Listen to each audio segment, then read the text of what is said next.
Հարգելի նախագահող, տիկնակ և պարոնայք, սիրելի հայրենակիցներ, Արցախի ազգային ժողովի ներկայացուցիչներ։ 7 տարի առաջ այս ամբիոնից Հայաստանի վարչապետի Արտորը զբաղեցնող անձը արցախահայերի խոստանում էր անվտանգ ապագա, Արցախի ինքնորոշման իրավունքի ամբողջական իրացում։ 7 տարի անց պետք է արձանագրենք, որ հայկական Արցախ գոյություն չունի։ 7 տարի առաջ վարչապետի պաշտոնը զբաղեցնող անձը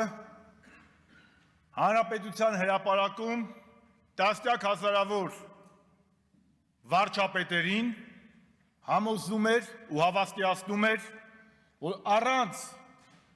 3 միլիոն վարչապետի տեղեկացնելու Արցախի խնդրում որևէ լուծման չի գնա։ Սակայն նոյեմբերի 9-ին 20 թվականին ծածուկ, թաքուն, բունկերից կնքեց կապիտուլյացիոն առաջին ակտը։ 7 տարի առաջ մայիսի 9-ին մեր եռատոնին Ստեփանակերտում Հայաստանի վարչապետի աթոռը զբաղեցնող անձը լրագրողների հարցին ի պատասխան ասում էր. իսկ ով է ասում, որ Արցախը գերտերություն չէ։ Այսօր ասում է Արցախը երբ ա եղել հայկական։ Արցախն Ադրբեջան է։ 2019 թվականի օգոստոսին վարչապետի պաշտոնը զբաղեցնող անձը Ստեփանակերտում հայտարարում էր Արցախը Հայաստան է եւ վերջ, այսօր Ալիևից ավելի ջանասիրաբար է ապացուցում, որ Արցախը միշտ եղել է ադրբեջանական։ Պատերազմի ժամանակ, մեզ հետ հանդիպան ժամանակ, հոկտեմբեր 19 2020 թվականին, վարչապետի պաշտոնը զբաղեցնող անձը հայտարարում էր, որ իր սեղանին դրված է Մինսկի խմբի համանախագահության երկիր Ռուսաստանի կողմից 5+2 տարբերակը, որով ոչ միայն լղիմ նախկին տարածքներ մնալու հայկական, այլ նաև Քելբաջարը և Լաչինը։ Պատերազմից հետո 21 թվականին վարչապետի պաշտոնը զբաղեցնող անձը իր թիմով ժողովրդին խաբեց և գնում էր ընտրությունների անջատում հանուն փրկության Շուշի և Հադրութի դեօկուպացիայով։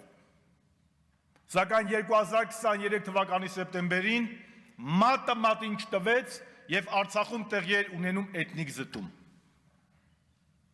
Այստեղ 7 տարի առաջ, երբ որ ընտրվում էր վարչապետ, մեզ հանրապետականներից ասում էր, դե դուք վիզեցուր քաղաքականություն եք վարել, մենք ինքնիշխան քաղաքականություն ենք վարելու։ Ո՞րն էր այդ ինքնիշխանը։ Ծնկի գալ Ալիևի ու Էրդողանի առաջ,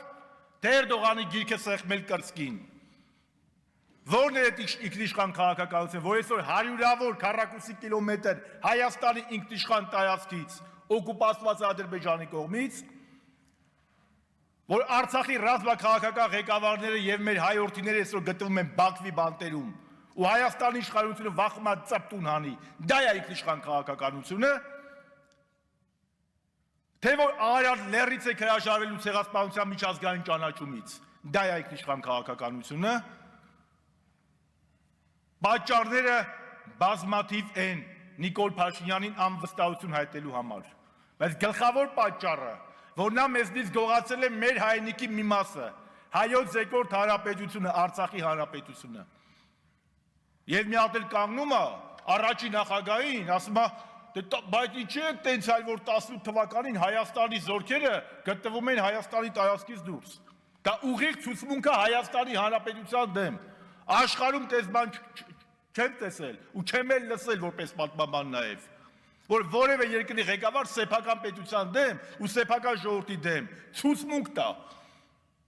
Բա որ 18 թվականից մինչև 18 թվական ու դրանից հետո հայ զինվորը ու Ադրբեջանի օկուպացված տարածքում էր գտնվում, ինքն է անապուդապար նման բան ասում։ Բա քո տղեն ինչ գործ ուներ Արցախում ծառայության։ Բա դու ինչ գործ ուներ Շուշիում ինագուրացիայի։ Բա դու ինչ գործ ուներ Շուշիում տրնգի պարելով։ Ինչ գործ ուներ Ստեփանակերտում գոռալով Արցախը Հայաստանը եւ վերջ։ Դրա համար ինքը պետք է հեռանա։ Եվ մեր բոլորիս թերացումն է,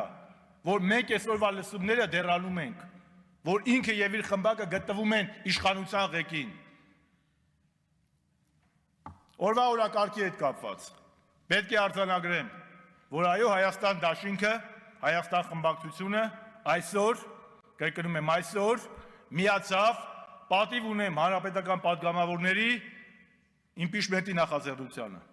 Ինչպես ասում են, լավ է ուշ, քան ավելի ուշ։ Դրանով արձանագրենք մի բան, որ մեր գործընկերների այն մտահոգությունները, որ վարչապետին անվստահություն հայտնելու գործընթացը անլուրջ է, այսօրվանից լրջացավ, եւ որ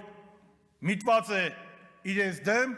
իրենք էլ հասկացան, որ նման միտում որևէ մեկս չենք ունեցել, եւ դա ունեցել է մեկ նպատակ, օր առաջ ազատվել այս ազգագործան կապիտուլյանտ իշխանություններից։